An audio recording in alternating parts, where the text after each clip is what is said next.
So yun guys, sa mga nagtatanong nga pala guys kung paano ba ako gumawa ng Zumba na ang gamit ko ay laminating film mga lodi. So ito guys, panoorin nyo tong video na to mga lodi at gagawa tayo ng Zumba or patunog sa saranggola na gamit yung ating laminating film mga guys. So bago yan, kukuha muna tayo ng kawayan natin dito mga lodi. So pipili tayo ng medyo matigas-tigas or makapal-kapal.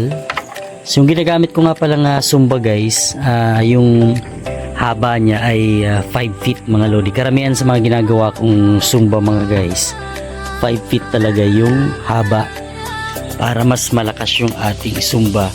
Kasi yung mga saranggola ko naman na ginagawa ay mga malalaki, isang dipa. So Zumba niya ay nasa 5 feet naman yung haba niya. So umpisa natin guys. So ito yung napili natin guys, medyo makapal-kapal.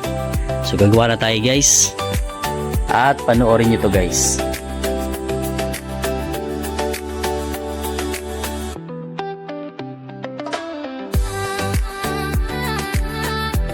At nung nakaisa nga natin guys, so ayan, kukunin natin yung pinakagitna niya gamit yung tali mga lodi. So hinati ko na siya sa dalawa at nakuha ko na yung pinakagitna niya. So ito na nga guys, minarkira na natin siya. So ayan o. At para makasiguro mga lodi, so gagamit tayo ng meter. At ayan, saktong-sakto nga. At syempre kakayasin natin ulit. So yung ginawa ko nga palang Zumba guys, medyo makapal yung gitna at paliit dun sa pinakadulo mga lodi para mas maganit yung kanyang pagkakabend. At ito naman mga lodi, sa mga naghahanap nga pala na magandang sharpening stone. So ayan o, yung kinuha ko nga pala mga guys, 1,000 to 4,000. So ilalagay ko yung link dito sa ating video at sa comment section. Ayan na nga guys yung ating kinayas mga lodi. Ayan o, ayan mga lodi, medyo baliko din yung ating kawayan na ginamit, pero okay lang din naman yan basta straight lang ng kaunti dahil sa Zumba lang naman natin yan gagamitin. At kapag binid natin siya, hindi na natin mahalata yung pagkakabaliko niya mga lodi. At ito yung ating laminating film na nabili natin guys. So Yasin yan,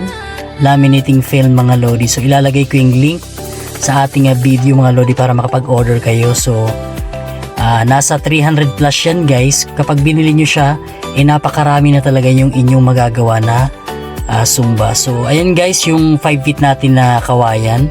So gugupitin lang natin yung ating laminating film sa pinaka dulo. So sukat na sukat yan guys yung pinakahaba. So saktong sakto yan guys. Ganyan yung ginagawa ko guys para sa ating laminating film. At pagka gupit kayo guys ng laminating film, kailangan yung matulis at matalim na gunting yung gagamitin yung mga lodi. So ayan o, gayahin nyo lang yung ginawa ko guys ng paggupit. So ayan o, so pantay na pantay talaga guys yung pagkakagupit. At dahan-dahan nyo lang din siyang gugupitin mga lodi. So ayan, kung mapapansin nyo guys, yung pinakasukat natin yan ay sa pinakagilid.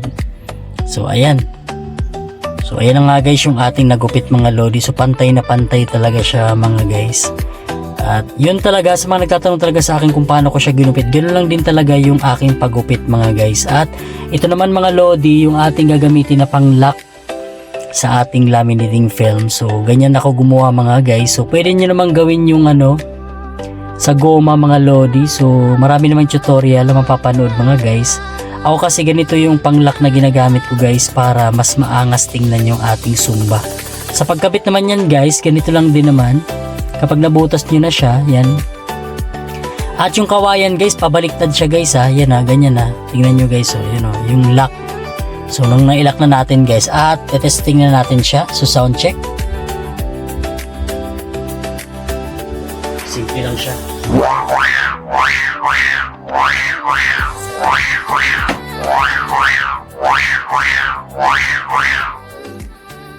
Okay, so goods.